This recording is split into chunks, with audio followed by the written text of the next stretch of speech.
So Pamela Anderson has just split with her fifth husband, or her fifth marriage, fourth husband. One of the guys she was married to, she had married twice.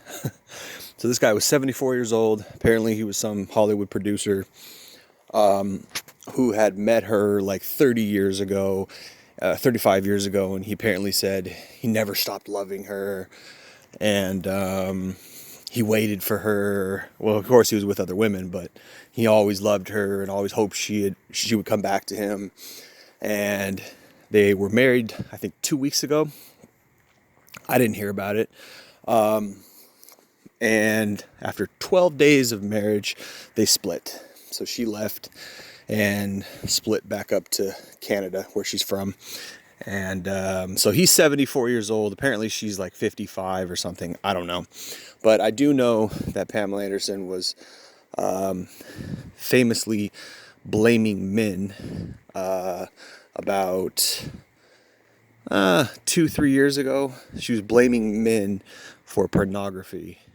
She was saying it's men's fault that pornography is such a bad thing and blah blah blah, which I did make a video on that.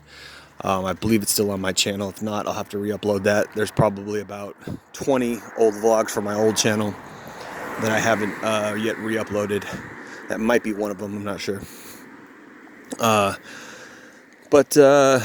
yeah, man, this is so, you know, if you take a look at this guy, and then of course you take a look at all her boyfriends, and you see the frivolousness of the way women choose men, the reasons why they choose men. You know, of course she was married to Tommy Lee, then she got married to Kid Rock, and then some other guy.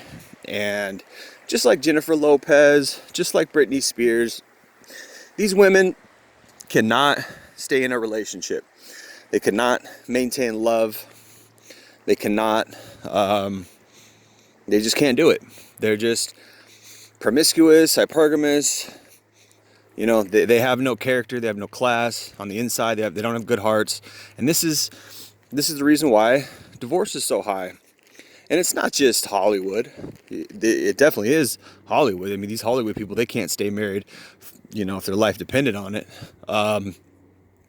Because, you know, money, more money, more problems. The more money you have, you think it's going to be easier, but in reality, you know, there's a lot more temptation.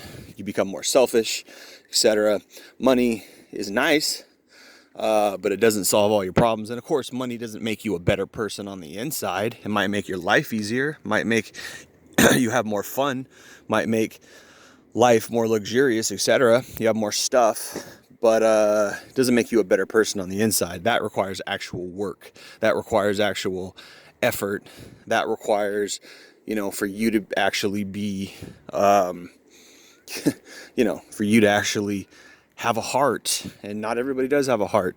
And this is just, you know, to actually try at life, try to be a better person, try to be kinder, etc. And money actually often does the opposite. It just kind of spoils you. It just kind of makes it so you don't have to try. Kind of makes it so you don't have to be a better person. Kind of makes you forget about all the problems, forget about all the world's problems and all the people who are suffering, etc. And anyway, so here you go. Pamela Anderson divorces. Well, like I say, I haven't got divorced yet, but she tries to come back to this old guy who apparently loved her, and he's all like, "Oh, I've always wanted to just give her, you know, protect her and make her feel great and woo woo," like typical cuck. And she thinks that, oh, maybe I'll just go for this nice guy. Maybe I'll go for this guy, you know. So she went for the bad boy Tommy Lee. She went for the bad boy Kid Rock. You know, not satisfied. You know, then I don't know who the other guy was, probably some male model or whatever. So this is what women, they want these things that, you know, they want things that they can't have. They want the bad boy. Then they, you know, settle for the guy who's a boy toy. He's a gym rat, but then he's just boring because he's a good fuck, but he's boring. Now let me something else. And then they go for the bad boy again, and then they go for the nice guy, and then they go for the beta boy, and they're never satisfied. They're never happy because they don't know that they got to work on themselves. They don't know that they got to make themselves better before they can really share life with somebody. So this is just another example. Pamela Anderson, the hypocrite. Pamela Anderson, the vapid, shallow, materialistic Hollywood whore.